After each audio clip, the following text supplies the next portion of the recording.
This is iRacing, the world's premier online racing game. iRacing puts you in the driver's seat to experience today's newest form of competitive motorsport, virtual racing, all from your home PC. Race virtually in endorsed series from NASCAR, IndyCar, IMSA, the World of Outlaws, Aussie Supercars and more. Take on legendary circuits like Daytona, Silverstone and the Nürburgring. Join iRacing's global online racing community and get on track today at iracing.com.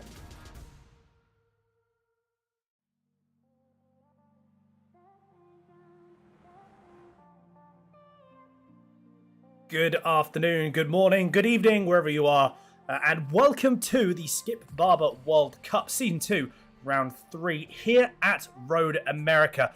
My name is Daniel Handover, and joining me in the commentary box this evening for the first time this season is the wonderful, fantastic Mr. Ewan O'Leary. Ewan, good to have you with us. Obviously, we've done a little bit of commentary over the last couple of weeks together. It's good to have you for this series. And I tell you what a series it's been so far. Obviously, this is the first series that Absolute Sim Racing broadcasted all the way back in February of 2021, can you believe? So it's all really come about. It's nice to be able to come back and broadcast the series. You mentioned, actually, before the race you were talking, before the broadcast went live, you mentioned you actually watched the last couple of races. What were your thoughts?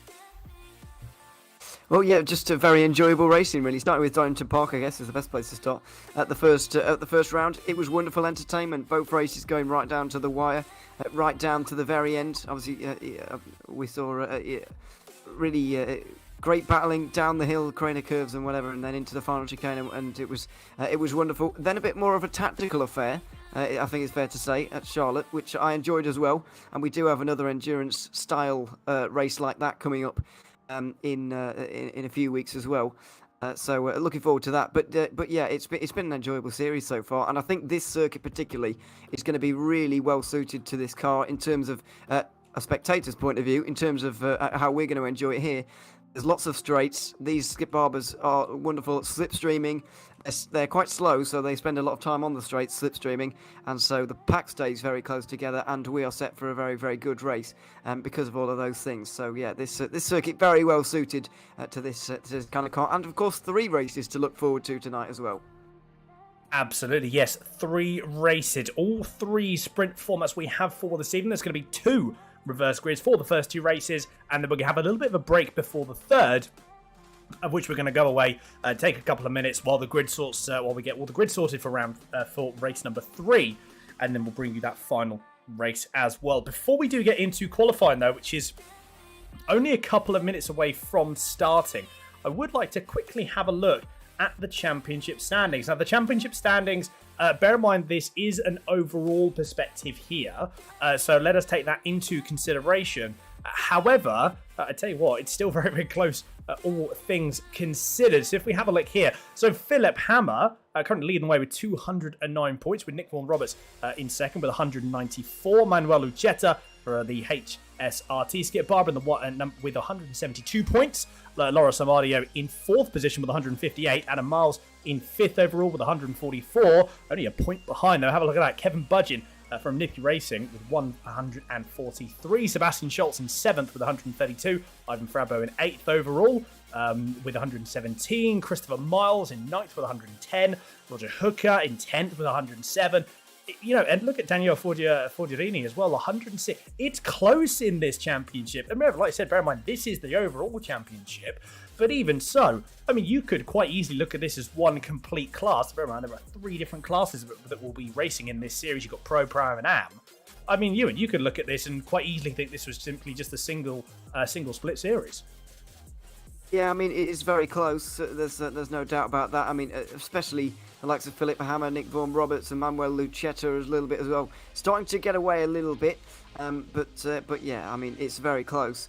In terms of those Pro-Am and Am standings, by the way, I know you don't have those at the moment, but Ivan Fabra, you can see in 8th place there. He's the first of the Pro-Am cars. We're trying to keep tabs on throughout these races, and Nicola Tozzato currently at the top of the Am drivers right now, down in 15th position. So they're the guys we're trying to keep a bit of an eye on right now, as well as in the overall standings. But yeah, Hammer, Vaughan, Roberts, Lucetta a little bit as well, seem to be the class of the field here. Of course, we've seen Hammer take a victory at Donington Park on the road, and then I believe one as well last time out at Charlotte. Not entirely sure what happened to Lucetta, because obviously saw a bit of drama with his pit stops and whatever. Not sure what happened to him in the end, because it looks like he's been classified 4th in the end. So I don't know about that. But yeah, Hammer certainly in control at the moment, and starting this season off very well. Yeah, certainly so. So just to give you a bit of an update as to what happened there. So there were a couple of drivers that did not take the mandatory number of pit stops, which was 3. Manuel Lucetta being one of them. So yes, he did take the win. However, the problem was because he didn't take and because he did not get, he didn't take his 3 pit stops. He was then dropped back down to 4. So that is what happened there. That's why we mentioned as well afterwards there was some provisional. There were the provisional standings. But, either way, again, it's lesson learned. I think all things considered, considering that Lucetta didn't actually make the final stop, still coming around in 4th, certainly can't complain. Qualifying has just got underway, so we are going to jump out and watch some of the cars in a few moments' time. It's ready now, just a race to jump out. There's a couple, drivers have 2 laps, one of which obviously just get that it won't get a bit of heat in the tyres, and the second lap generally is the fastest. If you fluff up the first lap, you have another chance. If you fluff up the second lap, it's a little bit more tricky, because that first lap, the car is just nowhere near as fast, or at least the tyres aren't really up to temperature. So we are going to bring you something slightly different as well. There's a couple of different tweaks that we're going to bring you regarding the timing tower on the left-hand side. So with the last couple of races, what we've done is we brought you the overall standings and the overall actual timing tower itself. What we're going to do now is we're going to go about back and forth between the split and the actual class split. So we're going to give you the Pro, Pro-Am, and Am categories as well. So do let us know in the comments if that's something that you want to see more of, and we will happily oblige. So let's jump out on circuit and let's have a couple. Let's have a look at the couple of drivers going through into their first flying laps. You can see Daniele Forgerini warming his tyres up, trying to get as much as he can, much heat as he can, realistically, in those tyres. Those skinny little tyres there. As Ewan pointed out, this is just simply a track of slipstream here. It's lots of long straights, lots of fast sweeping corners. Not necessarily a track that you would normally pair with these 2 cars, but from what we saw, and again, from what I remember last year, they absolutely work a treat, and it certainly provides some fantastic racing for us. This and Interlagos. Interlagos is another circuit that I didn't think these cars would actually benefit around. They wouldn't quite work. I got proved very, very wrong very, very quickly. And I remember talking post-race with Chris Buxton, who I was commentating alongside with at the time. And we agreed that was probably one of the most exciting races that we'd ever been a part of, both racing or commentating. So, drivers taking the way for their very first lap. So you can see there's no time has been set at the moment, but everyone is currently on their first flying laps. They are the Forger TV Racing Team Frul. That's an interesting name, certainly to say the least. Try saying that a few times in a row. So we've got Forger D that's on his first lap. I'm trying to think one of the first drivers that's going to cross the line, and I believe it's going to be... It looks as if it's going to be Philip Hammer. So Philip Hammer there, one of the first drivers that's currently... Look how much track he's using. Yeah, he's going to beat it. Whoa, a little bit wide there. That may be an off track. He might get away with it, though. You can take quite a bit of curbs. So you can take a few liberties with the track. Let me see. You've still got to be a bit careful. But this was something they would have all done in testing as well. Of which Philip Hammer has just set a Sector 1 personal best, although Nick Vaughan Roberts has just beaten that, interesting enough, only by 100, but he has beaten it nevertheless. Well, Ewan, we saw in practice, and we again briefly spoke about before we went live. The practice times looked pretty damn close, did they not?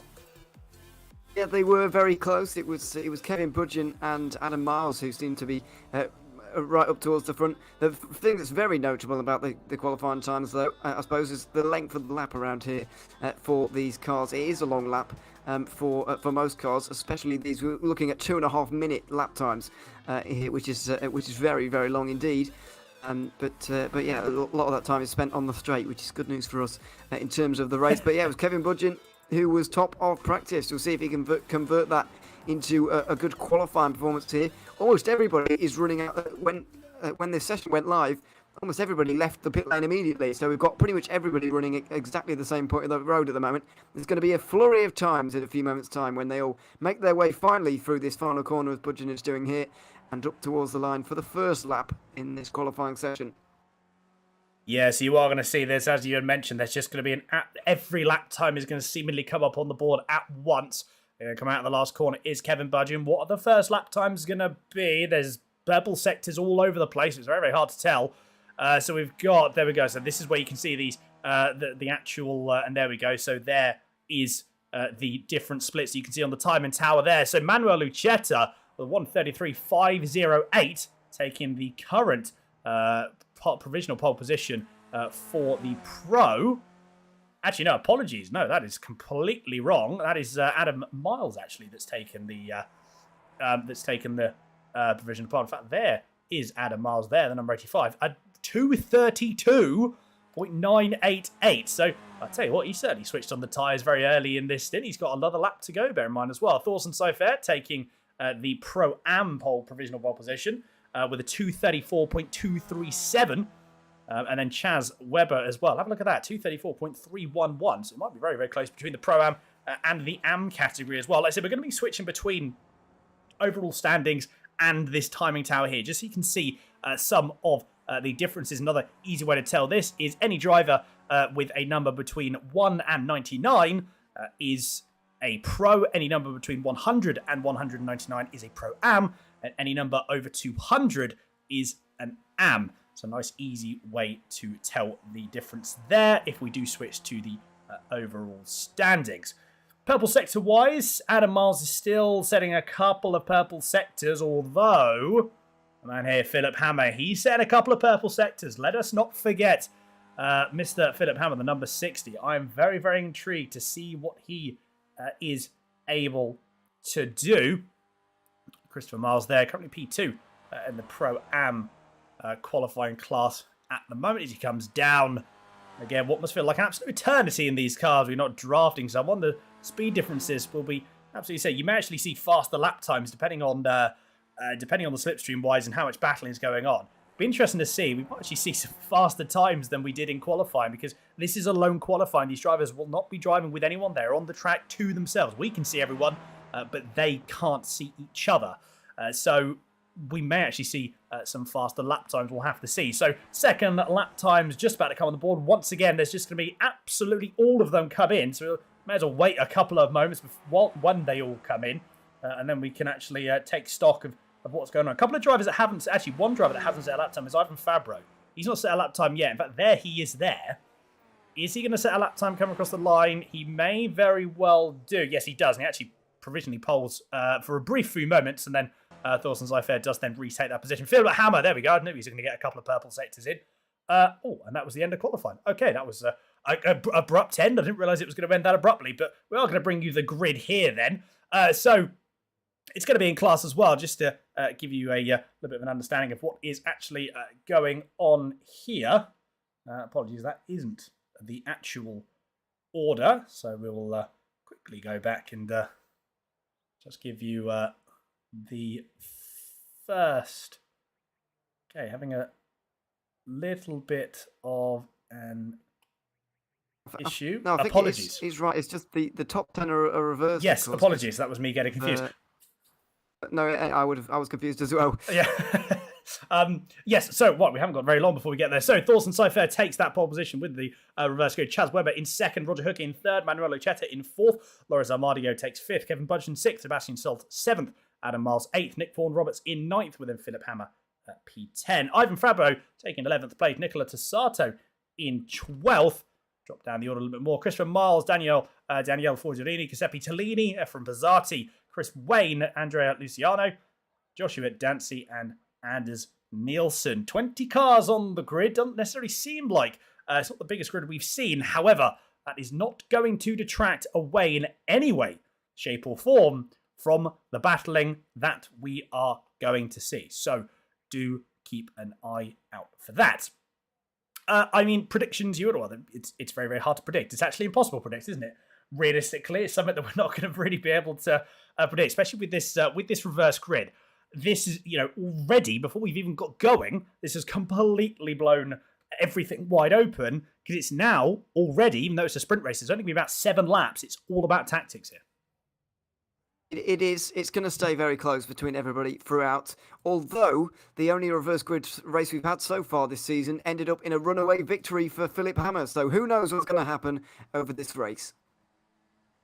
Very, very true. Lights are already on. So the first race of round number 3 is underway. What is the start going to be? And I'll tell you what, it's a relatively clean start, seemingly, for everyone. A couple of drivers didn't get away all that cleanly, in all honesty. I thought a couple of drivers would get away a little bit more cleanly than that, but that doesn't seem to be the case. A couple of drivers want to go too wide down into... Who was that? Couldn't quite see who that was. I think that was Sebastian Scholes and Adam Mars. There's a spin for Forgerini. I think... No, it's just, again, a little bit of side-by-side driving. Everyone gets through cleanly going into turn 1, though. Still a little bit side-by-side. That's between Adam Miles and Nick Vaughan Roberts, I think. Oh, Adam Miles goes wide. Big, big moment there for Adam Miles. What a save, though. Manages to keep it going. Fair play. I didn't think he was going to keep that, but he does. So can't really argue with that. I'll tell you that now. So, unfortunately, Miles does lose out quite considerably, but he's going to be trying to work his way back through the field. This is an absolute commotion going down into turn 4 here, 2 by 2 as they go Noah's Ark style. Between... Oh, that's a spin as well. Who was that? Chaz Webber. Spin. Yeah. That's cost him dearly. Oh, and it's all gone a bit wrong further back. Yeah, unfortunately, a bit of contact. Webber got involved with it. A lot of the pro drivers have been able to get through, actually, here. Not least because Webber, from the AM category there, has been spun around ever so slightly. Not entirely sure... Well, there certainly was contact, but not entirely sure who could be blamed for that one, really. It was certainly a close moment. But Lucchetta made a great run down the second straight there towards turn 5. It was really good, actually, on the slipstream there. Good diving and ducking through the pack. Made his way onto the front, and he's not looking back, trying to break the slipstream here, which of course we know is going to be so important. Those behind trying to get through on some of the slower cars as quickly as they possibly can to give chase to the leader.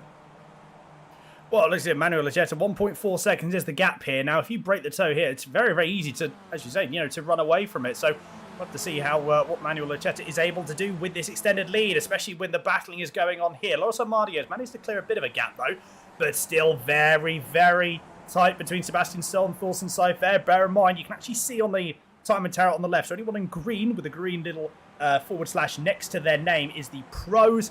The blue is the pro-ams, and the red is the AMs. So Nicola Tassata doing very, very well with the top 10 there in the overall positionings currently, and Thorsten Seifert doing very, very well for P6 overall as well. Now the slipstream comes into effect. Kevin Budgeon versus Loris Armadio. I think Armadio had a bit of a slower exit going down out of the last corner, and Loris Armadio is dropping back quite considerably, just getting absolutely lunched when it comes to positions. He's gone from second all the way down into fifth again. And now it's going to be coming back. It's going to be Nick Vaughan Roberts and Roger Hooker. They're going to go side by side down into turn one. That's very, very brave as well. And look at that. Kevin Budgeon is deciding that he wants to have a look around the outside as well. Vaughan Roberts goes wide. Still is on the grass. He's still on the grass. When is he going to cut? He's still on the grass. There we go. He comes back to the circuit eventually. And surprisingly, only loses one position after all that. So there you go. Driving on the grass doesn't actually make that much difference in this Skip Barber car. And once again, Lucchesi just checked out at this point, hasn't he? Let's be honest. The gap's now 1.9 seconds because look at this. They're going to go side by side, 3 wide, possibly even 4 wide down into turn 4. That's going to be brave. That's a brave at the best of times, let alone with these cars. Might be a little bit of a send there from Sebastian Stoll. He sends it big time.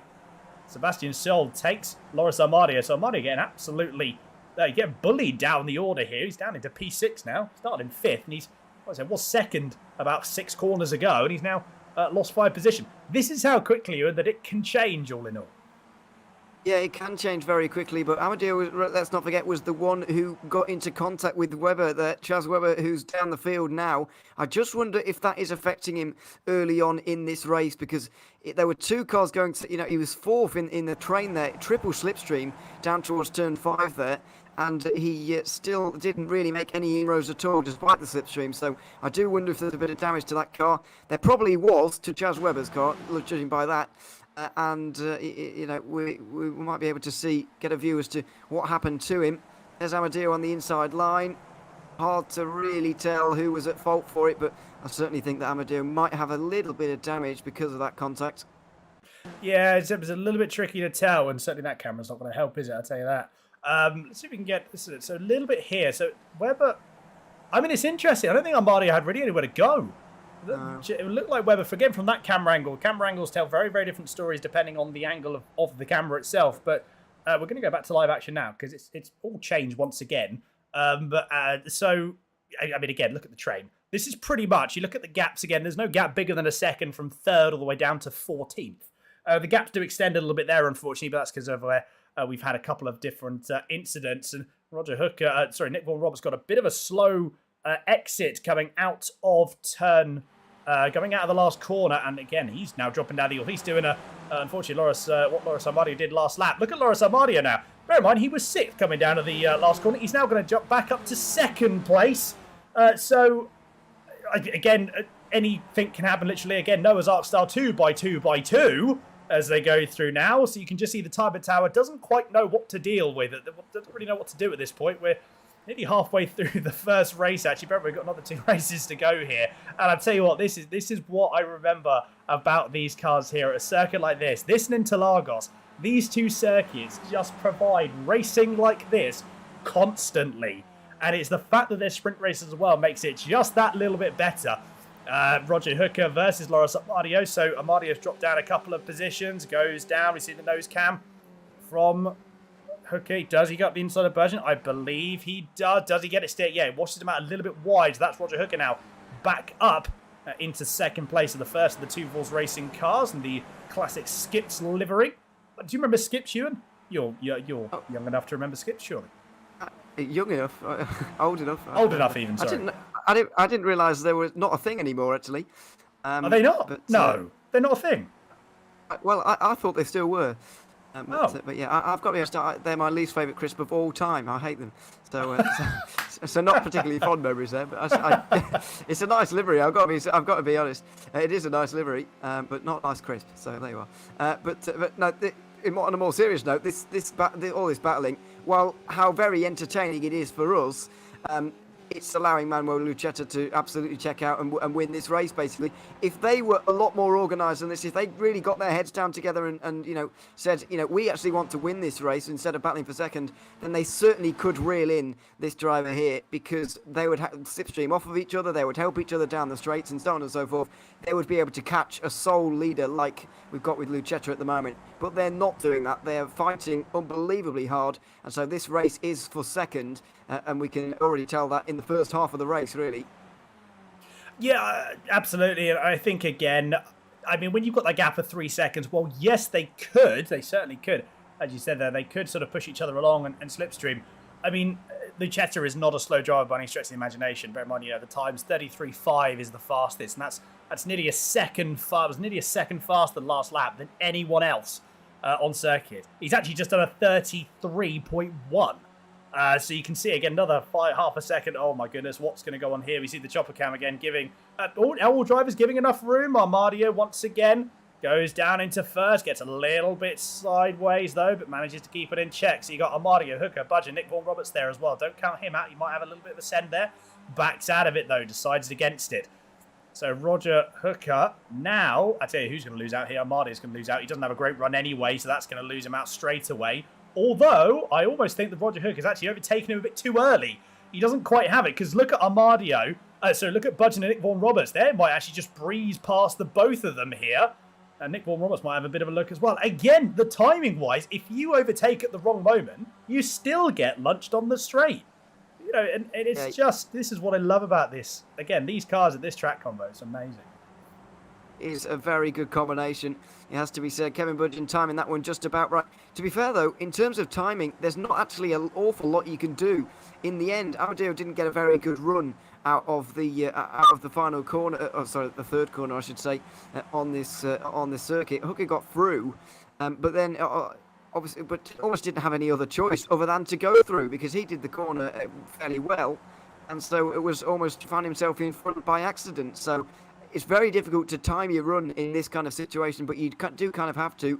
The advantage that you do have is a little bit less easy to overtake at this end of the circuit. However, I still do think that the driver in second place, leaving the final corner on the final lap, is not going to finish there. There's enough straight there from the final corner to the finish line for someone to drift past you. So the battle is really there's going to be a lot of jockeying for position for third, I feel like, into the final corner.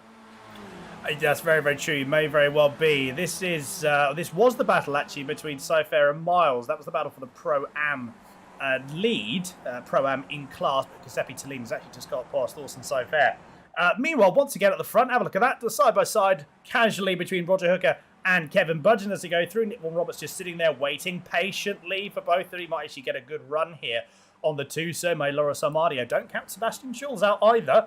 He's certainly going to get a good run, because now the field has bunched up a little bit. Look at that. No more than half a second of a gap between second and 13th. So this train here, I wonder if you can go to the blimp cam. The train is actually so big that the blimp cam doesn't even take all of it up. But you can, again, just see on the timing tower just simply how close it is. Nick Vaughan-Roberts is going to decide that he wants to lead this train for a bit. There's a slightly better view of that. Sebastian Schulz sends up the inside of Loris Armadio, who just caught there. Great move. Very, very well timed, actually. It was a little bit... Armadio didn't defend it at all. Again, there's no real need to defend at this point, because, again, it's all about that timing. It's when you overtake them. Wait patiently, and time will reward you. But normally in a sprint race, it's all about getting past as many cars as you can, as quickly as you can. Whereas something like this, again, tactics are completely different. Even in a sprint race like this, you've got to be almost more of a tactician than actually outright speed. You have to choose your moments. As long as you don't have to be the fastest driver here, but as long as you can stay within half a second or so of the driver, it doesn't matter if you're about half a second slower, the longer you can stay with them, you will get pulled up, you will get pulled forward in the corners. But Loris Armadio and Sebastian Schulz decided they don't want to work together at this point, and Loris Armadio gets squeezed out there, but he sends it straight back up the inside of Schulz, gives him just about as good as he gets, only leaving just about enough space for the two of them. There's really no more that they can really leave. So once again, side by side, but Armadio tries to get the cut back there, doesn't quite manage it. But again, he's actually just going to bide his time. I thought Philip Hammer, look at Philip Hammer, he's he's sitting there. I almost expected Philip Ham to try and make some more moves a little bit earlier on. But again, he may just be biding his time here. He may know that he's got something left in the tank. So it'll be interesting to see what happens. Bear in mind, there are only 2 laps to go. Got this lap, then the final lap itself, and then we are done. So it's going to be very, very close. And I wonder, let's just have a quick look then. I'm just, don't count Philip Hammer out. He's going to make some moves, I reckon, towards the end of this race. He certainly is, but I think he'll be wishing that he did make some moves earlier on, because there's a split in the field now. You can see we're already talking about this battle for second. But there's 3 that have got away now. This field is starting to break up. These guys off the back, first of all, have battled themselves out of contention almost a little bit further down, including the AM leader, Nicola Tosato, both in the championship and this race. But further up front, it was quite dangerous, really, what Amadeo and Schultz actually did there. They might have taken themselves out of contention for second place by battling so hard through the opening part of the lap last time around. You can see those 3 leaders, they're getting away now. Budgeon, Hooker and the other driver, Vaughan Roberts as well. You see them, here they are, getting away from the rest. And they've fallen into rotation because they kind of realise what's happened here. They can make their odds a lot better if they actually work together for maybe this lap here on the penultimate lap. If they work together, then they can actually pull themselves away from those 6 behind and vastly increase their odds of finishing in second place. So they're going to fall into line briefly, and then they'll be at each other's throats again in a lap's time. You can see what happens when you do organise yourself like this. Lucetta's lead is being slashed into deeply now. Certainly so. Let's have a look at Philip Hammer, because again, this is where he's now starting to make moves now. Whether it is too little too late, we'll have to see. But he drives around the outside of Sebastian Scholl, although I think he's actually lost the position once again. He's actually lost the position back to Sebastian Scholl. So let's see. And yes, he has actually. He has lost the position back to Sebastian Scholl. So once again, maybe it simply is too little too late. Although that gap between Nick Vaughan Roberts and Sebastian Scholl doesn't look like it's 1.3. No, it's back down to 0.6 of a second. Again, completely that gap sort of halves in the space of about 4 or 5 corners. So, again, this is something that I wonder how it's going to go for this next lap, because remember, there's only about a lap and a quarter to go. Manuel Lucetta, interestingly enough, look at that gap. Remember, it was 3.4. It's now 2.8. So that gap has really, really come down. Surprisingly, I mean, Lucetta's probably just sort of chilling out at this point. Doesn't really need to push the car. Doesn't need to overdrive the car. There's simply no point. In fact, there is Lucetta there. And again, at the rate that these drivers are going to continue to battle, I really, really can't see anything happening there. But let us not count anything out just yet, because at the moment, this battle for second, it's still between about 7 cars. And again, what can simply happen? We simply do not know. Although Roger Hooker, actually, I thought he had a bit of a gap. No, he doesn't. I thought it looked like he had about a gap of half a second, and that's just been, that's sort of fizzled out and disappeared into thin air.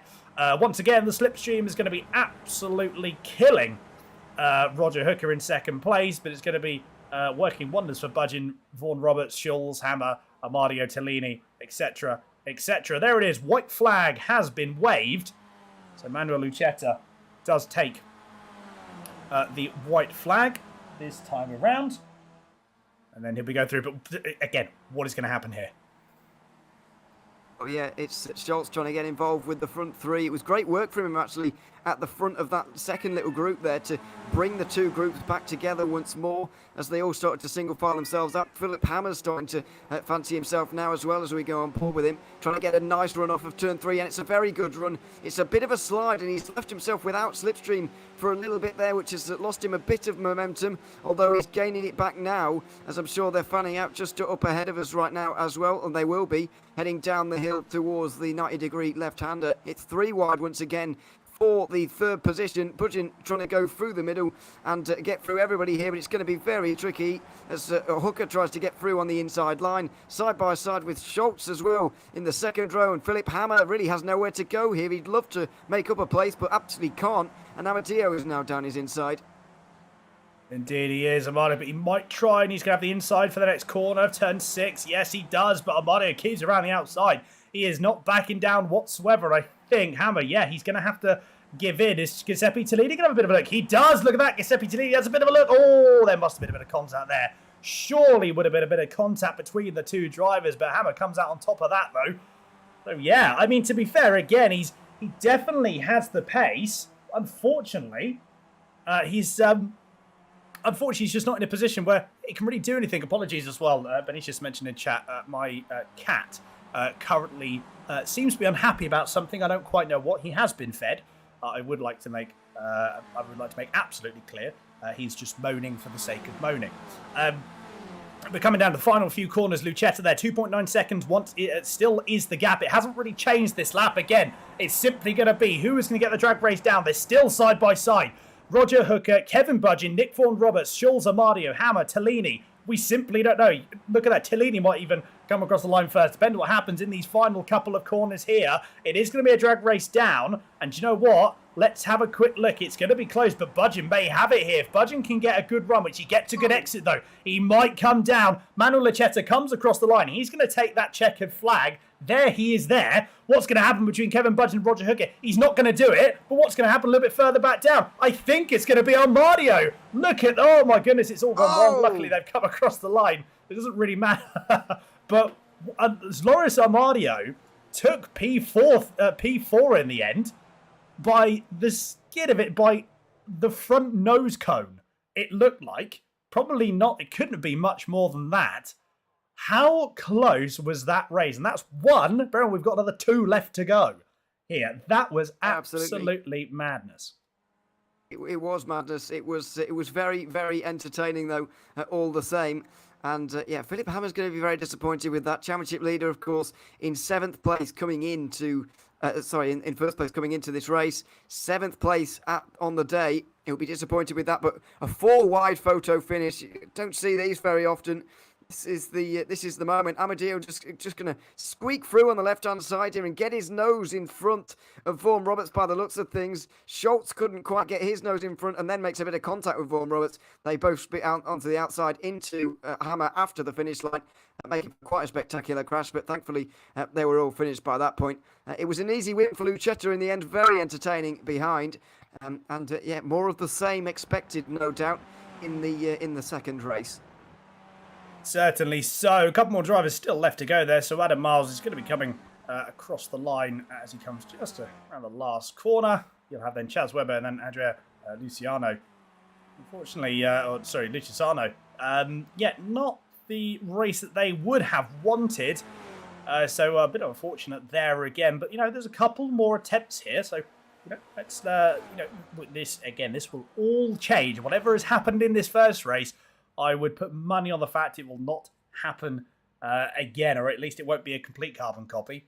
So as we go through, we may have a couple of moments to bring you the actual official results of race 1. There is a warm-up. We have got a 3-minute warm-up, so I believe we are going to have an opportunity to bring you the results from race 1. If I will be able to bring them up for you here, and in fact, they're going to be coming up now, and in fact, here they are. Apologies, that is not the current. So overall, there we go. Manuel Lucetta taking that win by 2.9 seconds. He earned Roger Hooker in second. Kevin Budgeon takes third. And then Loris Amadio ended up 4th. Nick Vaughan Roberts in 5th. A couple of hundreds behind. Another couple of hundreds behind Sebastian Sols. And then finally another couple of hundreds behind is Philip Hammer. Giuseppe Tellini takes 8th overall. Danielle Forgerini in 9th. Christopher Miles takes P10 and he takes the Pro-Am victory. Chris Wayne takes 11th. Nicola Casato in 12th. But he does take the overall the overall Am victory. Efraim Pizzati in 13th. Thorsten Seifert 14th. Ivan Frabro takes 15th with John Tradancy in P16. Then we have Anders Nielsen 17th, Adam Miles 18th, Chaz Webber 19th, and Andrea Luciano in P20. We're going to have just a few minutes break actually while we wait for the second grid for the warm-up to finish, and then we'll be back for action once again for race number 2 of the third round of the Skip Barber World Cup. Stick around. This is Iracing, the world's premier online racing game. Iracing puts you in the driver's seat to experience today's newest form of competitive motorsport, virtual racing, all from your home PC.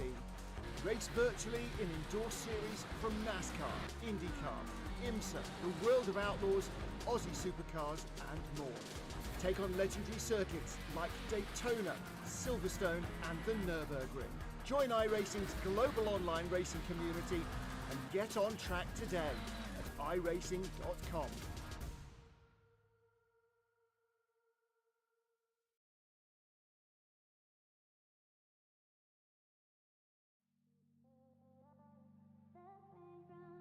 Welcome back, everyone, to race number 2 here. And once again, another little reverse grid, once again, of this top 10. So, the top 10 reverse grid for race number 2. This goes off the finishing position for race 1. And we go through into Christopher Miles, Danielle Forgerini, Giuseppe Tellini, Philip Hammer, Sebastian, just keep an eye on Philip Hammer. He was very, very quick in the first race. Sebastian Scholl's 5th, Nick Vaughan Robertson 6th, Loris Amadio in 7th, Kevin Budgeon in 8th, Roger Hooker takes 9th, and Manuel Lucetta taking 10. Chris Wayne takes 11th. Nicola Tossato takes P12 on the grid. Then we have Efrem Zati in 13th, Thorsten Seifert 14th, Ivan Fabro 15th, Joshua Dancy 16th, Anders Nielsen P17, Adam Miles 18th, Chaz Webber 19th, and Andrea Luis Ducisano in P20. Again, I'll tell you what, that first race, 20 cars on the grid, certainly provided some very, very close battling here. What's going to happen going down into the second race? The lights are already away, so we're already going underway. Again, another even start. Not the fastest start by Giuseppe Tellini, though. He may lose out going into turn 1 to Philip Hammer, which Hammer's going to try and drive around the outside as they all come down into turn 1. Bear in mind, cold tyres. They don't have an opportunity. They've had the warm-up, though, but they will be starting with cold tyres on this race start, as they do with every single race start. And who's that off? I think that's Nick Vaughan Roberts again. So Nick Vaughan Roberts having, he likes the outside of that turn 1. It doesn't really seem to slow him down all that much, though, interestingly enough. So I don't know if it's a tactic that he uses or something, but it seems to work for him. Although he is side by side between himself and Kevin Budgeon. And like I said, they were pretty much side by side for a good majority of the race for race 1. So once again, a carbon copy. But down into turn 3, it's going to be possibly 4 wide. I don't think you probably could fit 4 Skip Barbers down the strip. We saw it down the front strip. Oh, who was that? Was that Vaughan Roberts? It was. Vaughan Roberts got a little bit wide. It's just gone completely. Oh, I think. Oh dear, there's a couple of drivers off in the back. That was Thorsten Seifert that's had a moment. Nicola Tossato, I think, had a half spin as well. I think Vaughan Roberts got a bit caught up there by how I think he got a little bit spooked by the closing speed of the cars. Maybe just outbraked himself a little bit. And he took good avoiding action there. Yeah, I'm afraid to say that Kevin Budgeon has also had a real rough time of things in the opening moments of this race as well, losing 11 positions from his starting position of 8th. Budgeon and Seifert already out of this race at the end of lap 1, I'm afraid. So the leaders are still all together, but those who have been caught up in incidents like Tossato as well, all, I'm afraid, dropping way down the order. But this is not going to be a repeat of the last race whatsoever with a runaway winner. We are going to have a good battle for the race lead, at least going a bit deeper into this race as we try and see and pick apart quite what happened down into turn 5 on lap 1. Yeah, Thorsten Seifert breaks himself, just absolutely annihilates Tossato. And yeah, I mean, I suppose avoided it as best he could, in all honesty, but unfortunately just didn't really didn't benefit. He did try to take avoiding action, but it didn't quite work. Didn't quite work out. Apologies for the music that was still going on that first lap. As much as we do like the ambience, it certainly doesn't help when you're actually in the middle of a race. Sebastian Scholl is currently leading the way. They were side by side going into the final couple of corners. Once again, currently the battle for first technically is between P1 and P10. As you can see with how close the drivers are. Is this going to be Giuseppe? So it's Giuseppe Tellini's turn here for one of the Wave Italy cars as they go down into. Giuseppe Tellini does take the lead now as he goes through very, very wide. A little bit too wide there for Forgerini. Does he keep it on track? He does keep it going in a straight line, but that's dropped him down the order big time. He's got absolutely lunched there by about 4 or 5 positions. But ultimately, he is still going. He is still going, and he's still in the front group as well, which has been reduced to 8 at this stage, I believe. And so that is the all-important thing as well, as they all battle their way down towards turn 5 again, and it's looking to the inside line for Amadio again. 2 wheels on the grass on this occasion. Inside line once more though, and it is going to be the lead for him by the looks of things. Schultz can't do anything on the outside line, or can he? He's actually had a very smooth run through there. Amadio got caught up on the curb and the grass a little bit on the left-hand side there. Not a great run up the hill, and so he is going to be overtaken there into turn 6 and moves down to second. So Schultz now takes the lead with Tellini and Lucetta battling over third behind. Yeah, let's not count out Armadio. Obviously, bear in mind, Armadio, he was very, very quick in the first race. And, you got a little bit of team tactics as well, because you got Armadio and Tellini both being in the same car, though Armadio went a little bit wide there. That may allow, and it's going to potentially allow Lucetta to go round the outside. What a capitalisation of a move that was. Just sends it round. And wait for no time, waits for no man, as they say. And he certainly just absolutely threw it around the outside, made it stick. And moves up into second place. Although he's going to move up into second place for probably about 4 corners. And then, let's be honest, that's all going to change once again. A little bit further down the order, though, it's been a little bit of battling between Ivan and Fabro, trying to make sure that we capture at least some of the battling throughout the field. And it's possibly going to be, what was that? Pizzati, I think, has just made... Pizzati, I think, has just lost a position. Possibly, yeah, Chaz Webber has just passed Pizzati there, so the current AM race leader in class is Chaz Webber, P13 overall. Very respectable race from him so far in this early stage of the race. 2 laps gone, starting that 3rd lap outside of with again another 7 laps to go. Nick Vaughan Roberts had a very, very slow exit out of the last corner. Must have again tagged the grass. It certainly cost him a bit more than the other times that we've seen him, and he's dropping down the order. He's down into P11 now, and in fact he has dropped quite considerably from that front gap, of which this front gap is actually a little bit further back. Sorry, we want to have a look at this battle here, because they're going 3 wide. That's not going to work, surely. How have they all gone through 3 wide through there? That was Adam Miles, Philip Hammer and Christopher Mile all going. They're still almost 3 wide going down into turn 2. They decide that they finally want to go back to single file, although that is Nick Vaughan Roberts that wants to, that decides that he doesn't want to be too much of a part of that. He still wants to try and make up some positions, so he's now into 9th place, as you see. But then Philip Hammer, he's going to try. Unfortunately, the gap now between Hammer and Tellini is 2.5 seconds. So regardless if he is able to pull a bit of a gap, he's just going to get caught up once again. What happened there? Was that Forgerini having a... Oh, that was very, very late. That was late on the brakes for Forgerini there, one of the Forgia TV cars. That was probably made a new race suit after that, and unfortunately that is going to lose him a position, possibly to Chris Wayne. That's not Chris Wayne, that's Joshua Dancy even. Joshua Dancy, oh, I thought he had no front nose cone there, but he does. It's just the colour of the front nose cone that threw me off a little bit.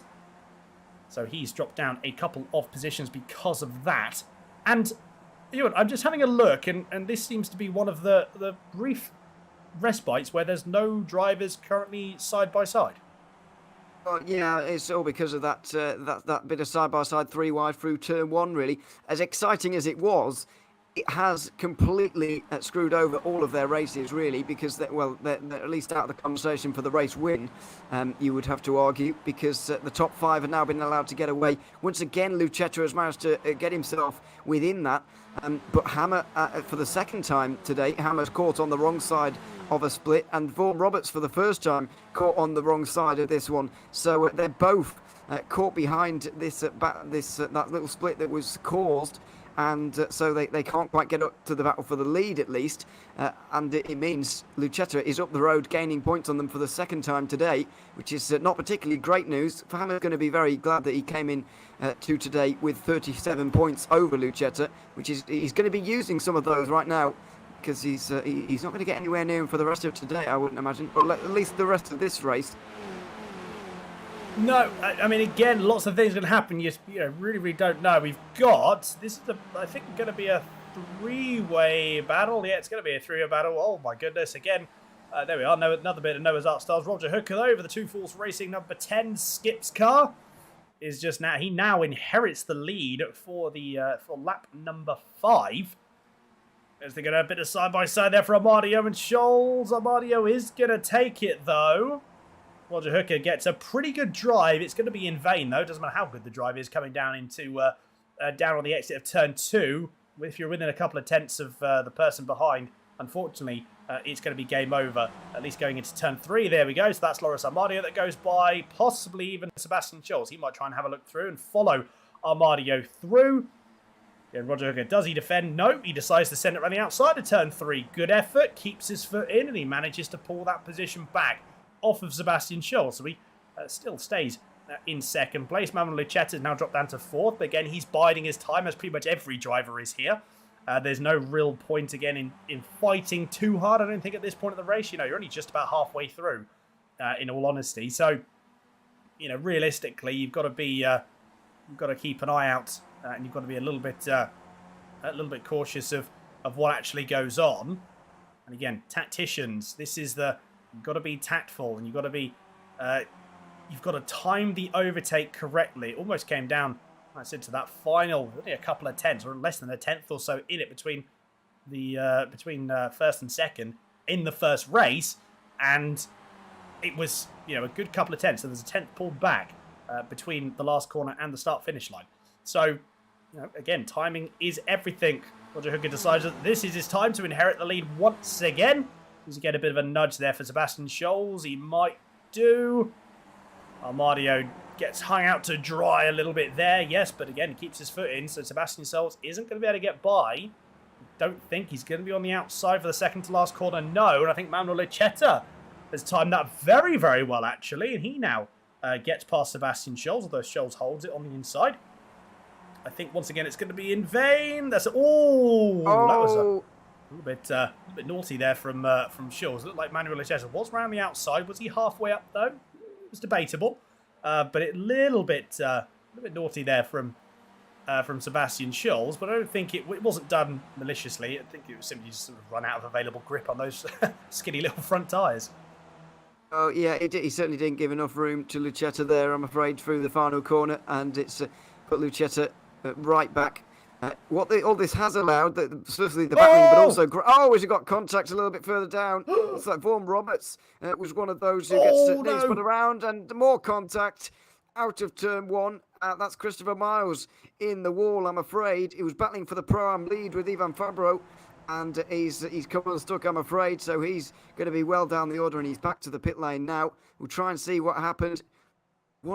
Somebody getting a little bit, getting into contact themselves, and then getting a little bit sideways, and then correcting it into Miles, has forced Miles into the wall off of turn 1. So I'm afraid the previous Pro-Am leader is going to be, if not out of this race, then certainly a long way back. But yeah, great work from Adam Miles and Philip Hammer, by the way, to get themselves back involved in this front group. I know there's been a lot of fighting up here for the first position, and why wouldn't there be? But those two, Miles and Hammer, really did get into a great rhythm. They worked together very, very well, and they're all of a sudden back in the conversation for the race win.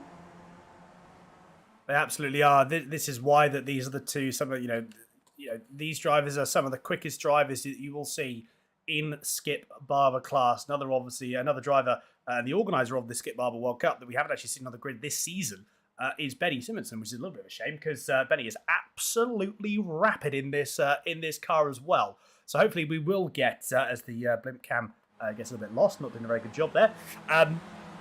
It would be amazing to see, hopefully we'll get Benny out in one of the races this season, because again, he is absolutely rapid in this car as well. So these guys in the pro field, certainly not distracting away from anyone in the Pro-Am and the Am categories, because they're very, very fast within their own right, but some of these pro drivers are some of the fastest drivers you will see in the Skip Barber class on this service, period. They are so fast. And again, they're so good at working together when they need to be. And it's exactly what we've seen from Philip Hammer and Mars. You remember that gap last time we slipped? What was it? 2.5 seconds? 2.8 seconds? And now, certainly maybe not challenging for the lead at the moment because Roger Hooker and Loris Amadio have gapped a little bit. The gap between Hooker and Tellini is now 1.3 seconds. So there may be a bit more work in here. I wonder if I thought Hooker was possibly I thought Hammer was going to be pushing Miles a little bit there, but no, instead, you look at Philip Hammer, he's just sitting there, isn't he? He's not trying to make any moves. He could very well easily try and make it 3 wide or try and Well, again, there's no real bump drafting here. It's one of the questions I asked Benny in the first season. Just pushing help, and that was a firm no. With these cars, it doesn't help, and it ended up, if you lose your front wing or something like that, it does give you quite a bit of time loss. So, it's Philip Hammer again, just sort of biding his time a little bit here. Although I think he's going to lose out to Sebastian Scholes because Scholes looks like he's got a little bit of a slipstream, but Philip Hammer hasn't. Yeah, he's going to lose out there by the looks of things here on the penultimate lap already. So these 7 are the 7 that are going to be taking a race win, or one of them is. But who is it going to be? It's a little bit more spaced out, especially at the front. There's a few car lengths separating a few of them, and further back now, the field really is split into absolute pieces. We're really at 1s and 2s now, and there are still some battles going on. But this is a battle between 3 different drivers in 3 different categories of this championship. So that's not particularly useful for these guys. Some of them anyway. For this battle. So they're going to be pretty disappointed, maybe. As Chas Weber tries to take an AM Championship victory here today, taking advantage of the fact that Tazato is way down in 18th at the moment. But the conversation is really going to be about the top 7 on this final lap. Who is going to time it right? And is it going to be a drag to the line for the race win? It could very well be. It might not even be between Hooker and Amadeo as they make their way onto the lead, onto the final lap 1 and 2. They may not be 1 and 2 by the end. It's just more than likely they won't be. Well, we haven't got very long to find out. Just about to come across the line. We're going to stick with this battle here, going down into the penultimate section of corners. Is it going to be Pizzati that goes through? It is Pizzati that goes through on Chas Weber, which we're running on. He's still leading the AM class at the moment. But again, this is all going to change. It is all going to change now. I think Philip Hammer's dropped a little bit of time between himself. I think he was battling a bit too, or Scholes was battling quite aggressively between himself. Although these gaps are changing so fast that the timing tower can't actually keep up with what's going on. I think Giuseppe Tallini, there's the white flag that has been waved. Adam Miles and Roger Hooker, they've pulled now a bit of a gap. So again, it's going to be between those two, I think, for the win. Unless something's going to happen here. Look at this. 5 cars battling all for P3, and simply don't really know who's going to come out on top. Currently, the person that's right at the back of this train is Sebastian Scholes.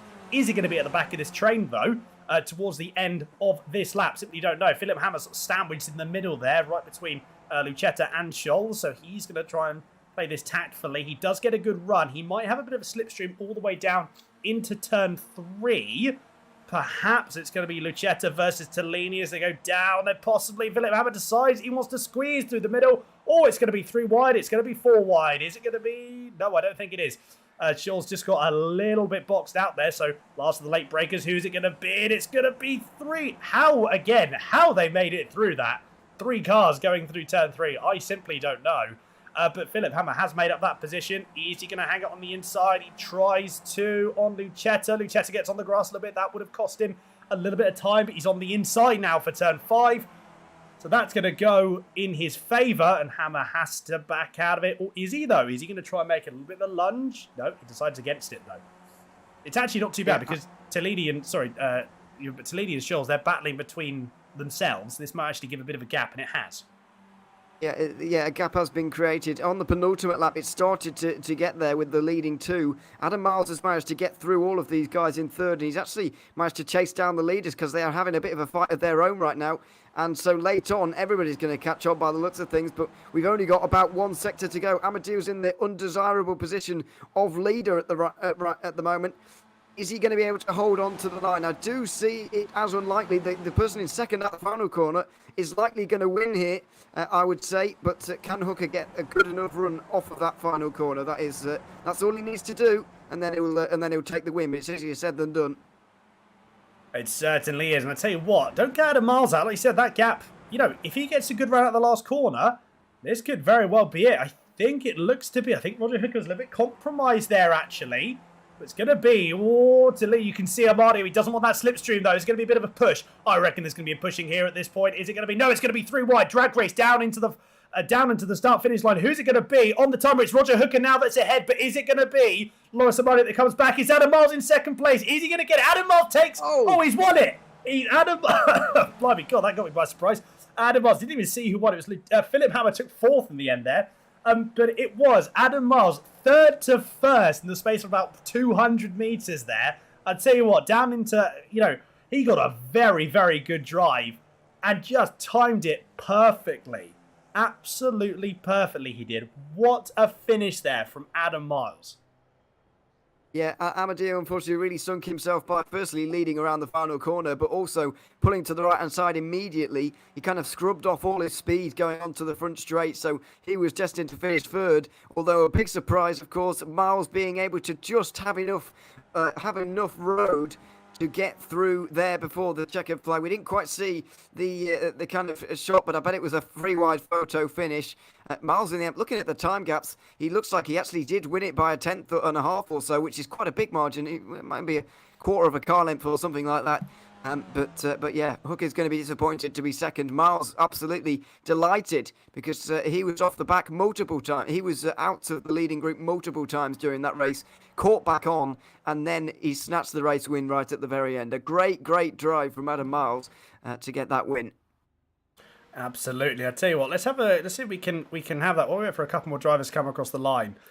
Let's see if we can get this battle here. So here we go. Now this is, I wonder if we can get the old chopper cam in, just to give us a little bit of an understanding of what actually happened. Possibly even the roll bar. The roll bar doesn't quite give the field of view that we want, so I almost think the chopper cam is going to be the one to go with. Luckily the chopper was following, or this could be what we consider the drone cam as well. This is probably the best position that you're going to get here. So at this point, well, you're still about 100 yards away from the start-finish line here.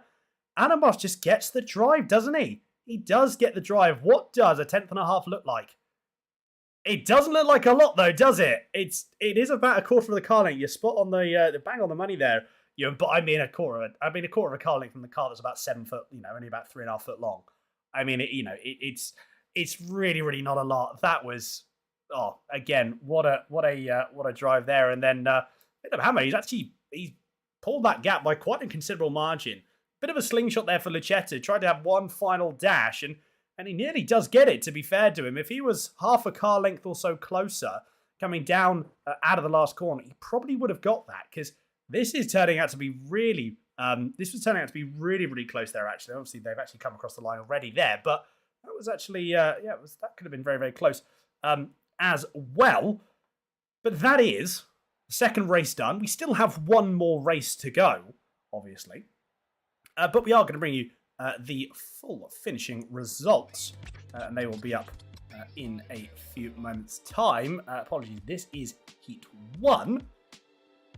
And so the feature will be up now. We've got one more race to go, then we are going to have a quick 5-minute break while we get everything sorted for that final race. But we do have here, so Adam Miles does take that win by, look at that, apparently takes the win by 200ths of a second. Not too sure where the 10th and a half came from on the timing tab, but there we go. That's what 200ths of a second looks like there. Loris Amadio takes, Roger Hooker in second. Loris Amadio in third. Philip Hammer in P4 with Manuel Lucetta in fifth. Giuseppe Tellini takes seventh. Sebastian Salt in seventh. Nick Will Roberts takes P8. Ivan Fabro in ninth. Efren Pizzati takes top 10. Everyone second in the Pro-Am, with Ivan Fabro taking the win in the Pro-Am category. Chaz Weber taking the AM victory in race number 2 in 11th. Chris Way in 12th. Joshua Dancy 13th. Anders Nielsen in 14th. Andrea Luciano in 15th. Daniela Forgerini in 16th. Christopher Miles takes P17 that particular run, so certainly not the race that he would have wanted. And then finishing a few laps down, unfortunately, we've got Sato, Budgeon and Thorsten Sofair. That is race number 2 over. So we're going to take a very, very short break while we get everything sorted for race number 3. So make sure you stick around. We will be back in a few moments' time, or about 5 minutes or so, ready for race 3. So make sure you stick around. Absolutely amazing race 2. I can't wait for race 3.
Well, that couldn't be better timing, because we've just come back and we are now ready for race number 3. And in fact, we are now we're getting ready to go on the grid. So here is the grid for round number 3. Nicola Tossato takes pole position with Adam Miles in second. Roger Hooker in third. Anders Nielsen in fourth. Sebastian Scholes takes P5 on the grid. Ephraim Pizzati in sixth.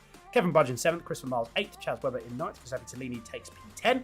Chris Wayne in 11th. Daniele Forgiolini in 12th. Loris Amadio 13th. Philip Hammer 14th. Manuel Lucetta in 15th. Fabro 16th. Nick Robert 17th.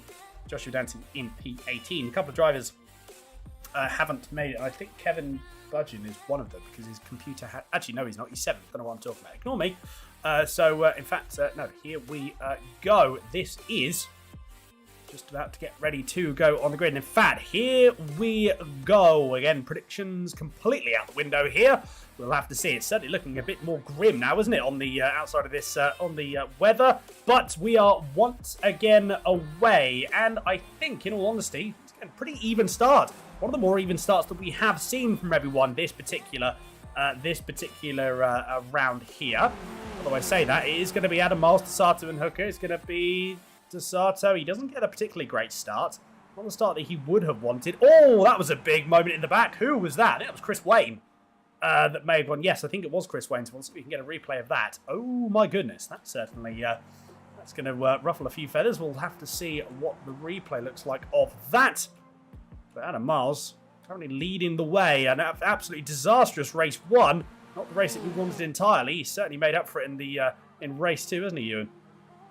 Yeah, a number of championship contenders, by the way, have been dropped down the order there, with Philip Hammer involved in that first lap incident. Manuel Lucetta's car looks absolutely toast at this stage as well.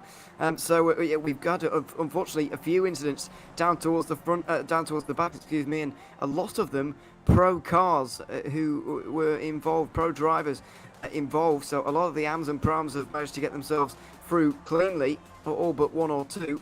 Some of the pros are the ones that have come unstuck. Lucetta just went straight off at turn 3. I think basically couldn't steer. Hammer obviously caught up in that first incident as well. So we have already got our leading group down to 11 because of the first lap shenanigans. Well, I'll tell you what, let's have a quick look. There is one of the pros that, unfortunately, you can see Manuel Lucetta, his car, it's tracking, crabbing quite a lot to the left, and that's a lockup. Who was that? Nick Roberts had a bit of a lockup there? Yeah, it was. Let's have a look at what happened to Philip Hammer. We're not going to have a look at what happened to Philip Hammer. Again, the blimp cam is certainly is in the absolute worst position that it could possibly be.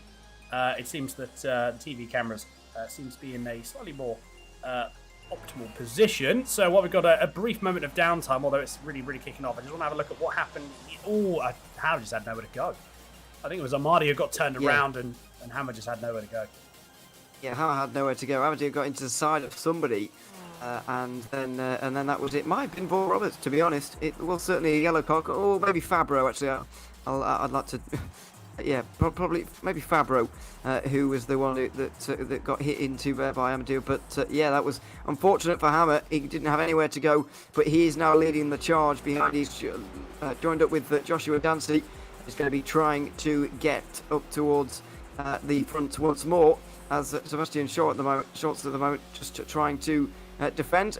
And Miles, race winner from the second race, it's through on Roger Hooker, who was second in that race. Those two running away from the rest of the field now, and that could be a race-winning margin if they're able to press that one home, and if these guys battle a little bit too much, which they are in danger of doing. Well, that's the that's the question, isn't it? Because yes, these two, that was a bit close there from, but this is actually the battle for the AM lead here. So you got Nicola Tossato, and that is Chris. Actually, no, this may be, I believe. Apologies, everyone. We've got the music player. That's going to be switched off there. Yeah, sorry. This is actually the gap between Tossato and Miles. I thought that was actually the AM battle, but Tossato is leading the AM battle. Actually, there, and he's leading by a couple of cars. Anders Nielsen is in 8th overall, so only one car separates the two. So let's keep an eye on that and how that develops. Yeah, the gap between Hooker and Scholes is, we can see there, it's about 2 seconds or so, and it's sort of hovering between those two at the moment. Now, what we saw last race as well is Hooker and Miles, are they going to try and push ahead? Are they going to try and work together at this point? I would have imagined that there would have been an overtake at least once or twice now already, or at least some positionings of overtakes to have been had. I wonder if they're going to be just simply working together at this point. Although, Sebastian Schultz hasn't really got too much to worry about at the moment, because I reckon Kevin Budgeon may try and work. Yeah, this is going to be, again, tactic-wise, this may be actually, not by any stretch of the imagination, an eventful race. It's certainly going to kick off, don't get me wrong. But I just wonder if, actually no, Kevin Budgeon decides that he's going to completely put my theory out the window. And he goes for the overtake. I think Scholl's had it. Whoa, okay. Oh. Who was that? Christopher Miles there. Bit of Tokyo Drift style. He manages to keep it going, though. He gets away with a half spin. Unfortunately, though, that's dropped it down to P11. I really want to see that again. It has. I think that was contact down. It might maybe with Tozzato, Tolini maybe down into Canada corner there. But let's see what happens. Maybe on his own, actually. It was on his own. That's very bizarre to see. Through a relatively slow 90-degree right-hander. You don't often see somebody losing the rear quite that dramatically, but there we are. We just have done. So, there's no reason why Hooker and Miles won't be able to fall into line and work together here over the next few laps. The problem they've got is that Schultz and Budgeon have also had the same idea here. They're falling into line. Tolini's going to be disappointed to have missed the boat here because he could have helped them as well. But they're not going to wait for him. That'd be stupid. So they're going to obviously going to press on. But this race is a lot more spread out. It's a lot more separated in terms of the field, likely due to some of the incidents that we've seen through the first corner, but also in the laps, in the second lap as well. It's starting to split this field up. Are we going to see only two for the lead right till the very end? If I was Miles and Hooker, then I would be doing this, working together until the very final lap, and then trying to get myself into second for that final corner. Easier said than done, of course, but especially when there's only two of you. But yeah, they've got to. There's no advantage of them battling at this stage. It doesn't really matter who's leading right now. But if they work together, they can increase their chances of winning. Because at the moment it's 50% basically. If they slow down a little bit, then it'd be 25% with these two, and slow down a little bit more, and it's all over the place with the top 10 all getting involved. That is very, very true indeed. We've actually got a couple of people. We've got a couple of people as well on the stream saying Budgeon to win. Interestingly, that gap, that's 2.3 seconds. That's a hell of a gap. It's not impossible to be. We saw that in race 2. So it's not impossible, but it'd be interesting to see what Kevin Budgeon is able to do. So interesting there. We have the first predictions that we've seen this round there, and George Mattock and Wafer Nade also saying both of them Budgeon to win. So I am certainly intrigued to see what does happen here. Although Budgeon, is he going to let them move? I mean, they're working together because there's no. Whoa, that's a moment that's cost both Budgeon and Scholl's time. So almost a carbon copy of what Christopher Miles did actually a couple of laps ago. So I wonder if, again, could just be the fact maybe a slightly different track temp, and the track temp must certainly be different. It's to be a lot later in the day here. So I would that would be having a factor. Didn't think it would have that much of a factor, but that gap now it's opened up. Look at that, it's opened up to 3.2 seconds. Although, have a look at what's happening at the front now. This could be the start of the battling because Roger Hooker is not bad. He's not backing out though, is he? Didn't back out at all. Kept his foot in, and he kept going. So I don't know. I think maybe they are trying to battle, but maybe Adam Miles doesn't have. I don't know. He must have. Well, obviously, there's not really much you can change on these cars, in all honesty. So I'm surprised that he wasn't able to use that slingshot to come around. Maybe he's deciding against it. I think they're just still exchanging positions at this stage, especially down that front straight, which is very long indeed, of course. Just trying to keep those guys in second and third at bay right now, which they're being pretty successful at doing. This is the battle for seventh now, and involves the Pro-Am leader Pizzati, and of course Christopher Miles as well. So the Pro-Am leading battle is involved within this. There's Am and Pro drivers as well. So it's all a bit of a mess coming down here in towards turn 5 at the moment. Bit of a lock-up, bit of a slide on the way in. But yeah, they all get through nicely in the end. Nielsen's catching up to the back of them. Philip Hammer only a second and a half in the background as well. He's recovering rather well, you would have to say. You can just see him come around that corner there in the background. He will be able to overtake some of these guys and gain a few of those points. Not been a great day for Hammer in all honesty. He's obviously come away from the first two events with the most points of anybody on those particular events. That's why he's championship leader with 15 points coming into today. However, he's not going to have amassed the most points here today, I wouldn't have thought, because he's had a couple of problems, it has to be said. But just picking up points where he can, and that's all he can do at this stage. And that's what he is doing, is he tries to make some moves a little bit further behind. Well, yes, certainly so. There's another change up at the lead. Roger Hooker now gets back past Adam Miles. The gap 3.6 seconds between Budgeon and Miles, so it's certainly not coming down anytime soon. And it's going to be Sebastian Scholes wants to have a bit of a look coming down. Is he going to inherit? Is he going to try and get the inside? Yes, he does. So that is Sebastian Scholes now up into third position. You'll see that change on the timing tower in a second. Budgeon again didn't really defend that in all honesty, and again wouldn't blame him. There's no real point to battle it at this moment here. Actually, I apologize, I'm looking at completely the wrong. That was Chaz Webber that was getting past Forgiarini. So apologies, I don't know what I was looking at. Sebastian Scholl actually inherently, I could have kept my mouth shut because I could have just predicted the future then, because Sebastian Scholl did actually get past Kevin Budgeon about half a minute after I'd actually said that initially. So I could have kept my mouth shut, and no one would have. I would have seemed like a sidekick there. But that is the battle for third position, of which Scholes is now in third place.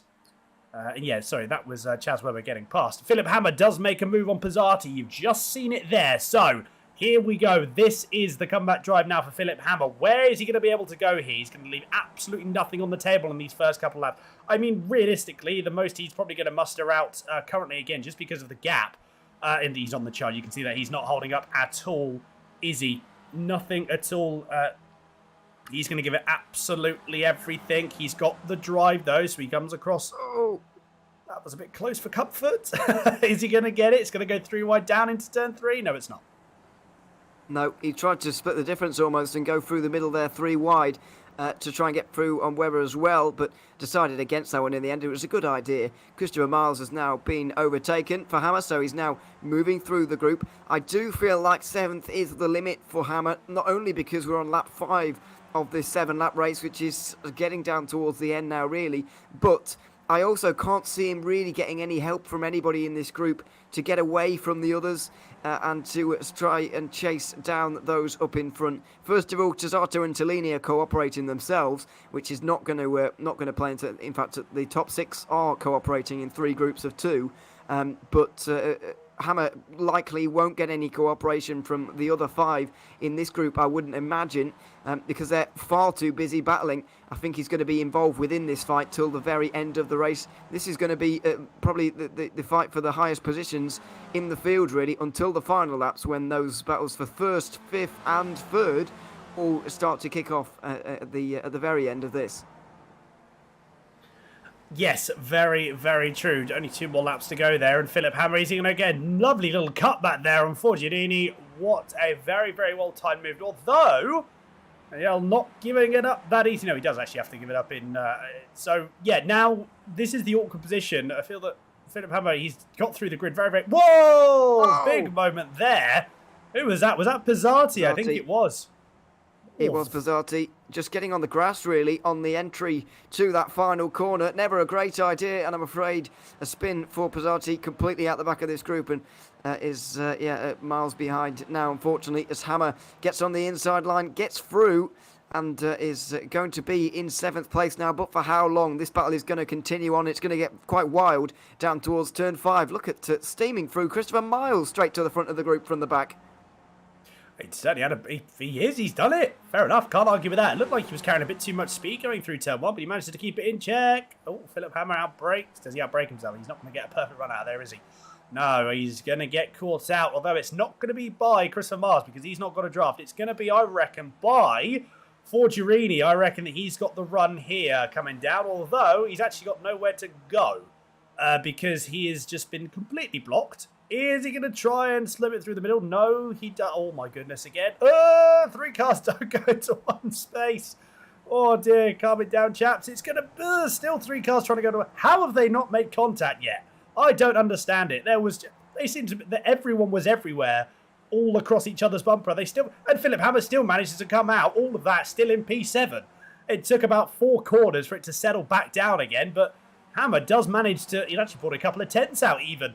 On the back of Christopher Miles. So Christopher Miles, out of all that, manages to get a couple of positions at least, and Philip Hammer doesn't lose any. Yeah, that's a very good bit of driving from Hammer here. Probably getting the most he can from this race now, really. There's far too bigger margins up to Tozzato and Tellini, but he's so quick at the moment that he's probably going to leave these other guys behind him at the moment by looks things. Miles, Webber, Forgerini, Nielsen don't look like they've got the pace at all. They're struggling to hang on to him. Obviously, the slipstream is going to help massively, and it will do up towards Canada Corner here for the penultimate time. But, yeah, Hammer's done very well here to get all he can from this race. A disappointing race for him, of course, but damage limitation is what it's about in a championship like this, and he's done that pretty well today. He certainly has. In all honesty, look at that, because the battle between Webber and Tozzato... Actually, what's happened to Tozzato? Tozzato had a moment. I think Tozzato has got off. He was the one who went off this time last lap, coming towards the final corner. Oh, that's Tozzato. Oh, Tozzato. Yeah, you're right. Yeah, you are right. Tozzato. Sorry, I'm getting my Tozzatos and Pizzati, that was it. Yeah, Pizzati last lap. It's going to be... Oh, just outbrakes himself. Oh, my. Far too late on the brake. Well, I don't know if too late or just not enough on the brakes there. And broken suspension. You can see the front left there. Absolutely gone there. So, from an AM winning position, Tozzato drops down and hands the win to Chaz Webber, as long as he can get to the end. Well, as you say, Chaz Webber, he's right in the middle of it here, and he's got Anders Nielsen behind. So Anders Nielsen might decide that he wants to have a bit of a sniff. I tell you what, it's going to be even more now because Forgerini's actually just got past Webber. So it's Webber and Nielsen for the AM victory, both in. They're both one car in front, one car behind. So there's no one in between them now. Up ahead, Roger Hooker and Adam Miles, they're still battling. They're going to go side by side down into turn 3. So there's this battle here between Hooker and Miles. There's the battle on your screen now between Schultz and Budget. Then you've got down there, I think Philip Hammer has pulled enough of a gap here, I think, to maintain that P6. Might not happen, though. Chaz Webber actually goes back up the inside of Forgerini that you can see there. And in fact, let's quickly dive over to that battle just to see what's going on. Here it is. So it's all kicking off. Still, yeah, Philip Hammer is just about pulling away at this moment. Chaz Webber and Adjut. So this is the battle here. So you got the number the 225, of which you can see of Chaz Webber there. And if we go to the gearbox cam, that is Anders Nielsen. So this is for the AM race win. This is for the AM class win here. Nielsen gets a very, very good drive, though. I reckon he's got a bit of a chance here if he wants to... have a look. I reckon he's got an opportunity. That gap's only 2.5 tenths of a second. As long as he doesn't run too wide, although he does run a little bit wide round the carousel, that would have cost him a tenth or so. It'd be half a tenth. But he's got a good chance here. He has, but I'll tell you who else has got a great chance. Adam Miles in this front battle. I think he had thought about it into Canada Corner, but decided not to go for it. Roger Hooker's in the undesirable position of leading through the final corner with somebody right up behind here coming into the final turn. Adam Miles, is he going to go 2 out of 2 in the second couple of races here at Road America? Goes too wide. Is this exit good enough? No, he goes too wide, I reckon.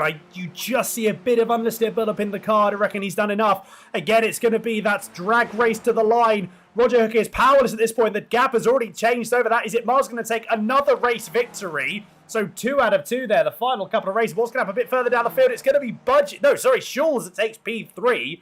Kevin Budget only a fraction behind. Those interval times are not correct. That was definitely closer than a tenth and a half. It was only actually about 200ths of a second.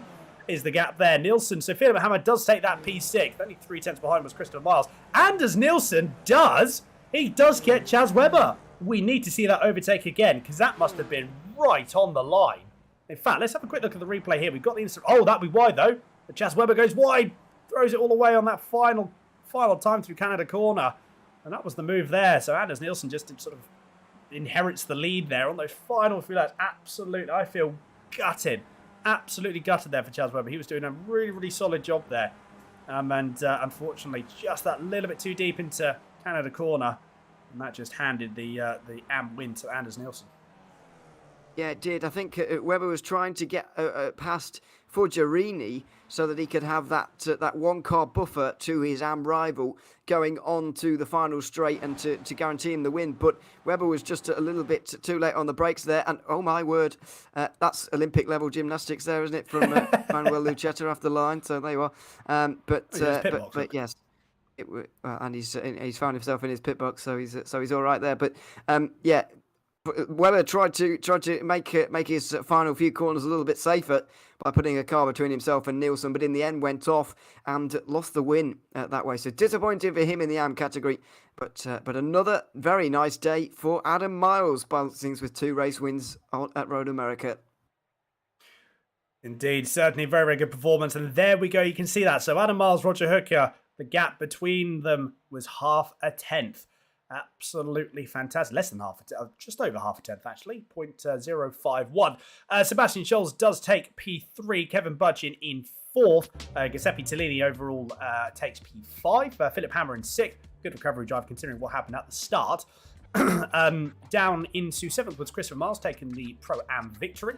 Daniele Forgerini takes 8th. Anders Nielsen in 9th, inheriting that overall win in the that class win in the AM category from Chaz Webber in 10th. Joshua Dancy 11th, Loris Amadio in 12th. Efren Pizzati takes 13th. Ivan Fabre 14th. Nick Vaughan Roberts, again, not the race that he would have wanted, in 15th. Manuel Lucchetta takes P16 on race number 3. Nicola Tassato in 17th there. A little bit further down the order, we have Chris Wayne in 18th, finishing a couple of minutes behind. Actually, that was the grid. We lost a couple of drivers in between race 2 and race 3. So, what we're going to do, Ewan, is we're going to have a very, very... We'll leave it a few moments just so we can get... if we can get any drivers in through the interview waiting room. And then we're just a little bit conscious of time there. So we don't want to... we'll give it a minute or so. And then we'll see. Actually, I'll tell you what, we do have... We're going to bring in Adam Miles here. So, Adam, just want to say... First, last 2 races, I mean, absolutely well done. We managed to get the win there for the last 2 races by less than a tenth of a second between the 2. First race didn't go to plan though, so sort of talk us through your 3 races today. Qualifying was great, but then race 1 I put myself in the wrong position of on the outside of Seb Schultz in turn 2, and I thought in the moment that he drifted out wide, but I looked back on it and I just turned in. He was up on the apex curb, so that put me on the grass, which then put me back kind of 10 places down the long straight, and then came around the corner and there was a car lengthways across the track, and just didn't want to go to the outside, tried to go to the inside, didn't manage it, and then terminal damage to the car. So I thought that was going to make race 2 pretty difficult, starting P18, but really went hard on the first lap. I knew that all the top guys were starting at the front, and so if I didn't get past the AMs and the Pro-Ams on lap 1, then they'd just be gone. So I'd love to look back at that race. I had no expectations of finishing anywhere near the front from P18, so that race was immense. And then luck of the draw for the third one, of course, random grid, got a P2, and then Roger just worked with me. I don't know how we got a gap, but 6.5 laps of working together gave us a gap to sort of fight over the last half lap. So can't ask for any more from those last 2 races. Well, certainly not. No, very, very, very, very true indeed. Adam, we've got a couple of drivers to run through, so unfortunately we'll have to quickly move on. But I would like to say, anyone would like to give a shout out to on the broadcast before we let you go? Just yourselves, as always. My brother did well in this race in the Pro-Am category, so shout out to him, and just everyone up front.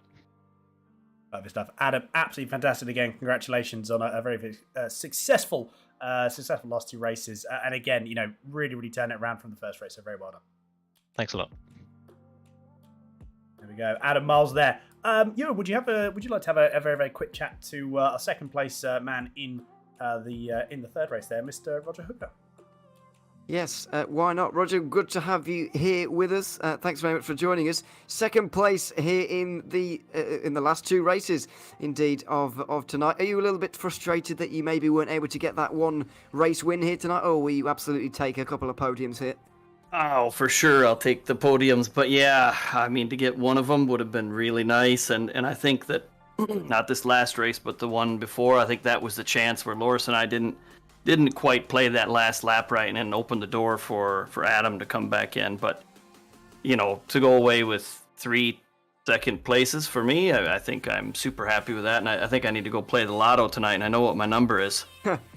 Yeah, well, yeah, it's certainly been a good night for you. Adam said that he was a little bit actually surprised in that final race I'm talking about here.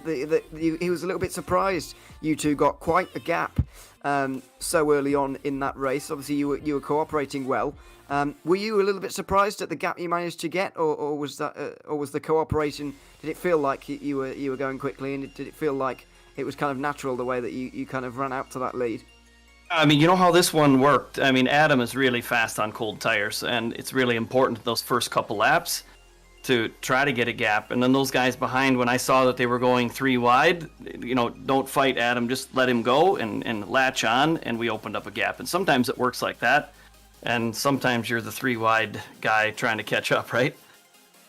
So, yeah, try to decide when to attack and when to just work and try to open up a gap. I think that was the right decision tonight. Yeah, absolutely. And a very successful night for you it was indeed. So we'll let you go and enjoy the success, of course, that you've had tonight. Congratulations on your drive, and yeah, thanks very much for coming to join us. Thanks a lot for the broadcast, guys, and you have a nice evening as well, all right? Thanks very much. There we go, Roger Hooker there. Unfortunately, that is all we have time for. We did very briefly have Nick Paul Roberts. Unfortunately, he has since left the waiting room. So we are gonna wrap up there. Just want to say again a massive thanks to everyone that has come through. We've had some great numbers on the viewership tonight, which has been absolutely fantastic. If you haven't already, please make sure you do subscribe to the channel as well, so you can keep up to date on all the goings on for the Skip Barber World Cup and all of the other broadcasts we do have on, and it helps us massively as well. We're well on the way to 1,000 subscribers, which is a big number for us, all things considered. Considering that Absolute Sim Racing wasn't actually a thing best part of a year and a half ago.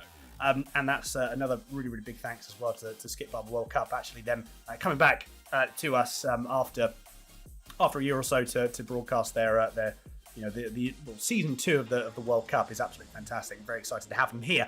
But in a couple of weeks' time, there's going to be a small little bit of a break, and we are then going to come back to round number 4. Slightly different format of which we're going to see for that particular race, but it is going to be a very good race indeed. So make sure that you tune in. It's going to be absolutely fantastic. As always, absolute pleasure to work alongside Ewan O'Leary. My name is Daniel Handover. Thank you again for watching, and as always, take care and stay safe.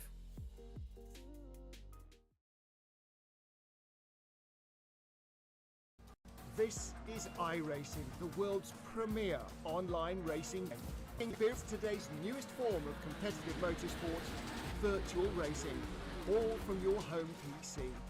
Race virtually in indoor series from NASCAR, IndyCar, IMSA, the World of Outlaws, Aussie Supercars and more. Take on legendary circuits like Daytona, Silverstone and the Nürburgring. Join iRacing's global online racing community and get on track today at iracing.com.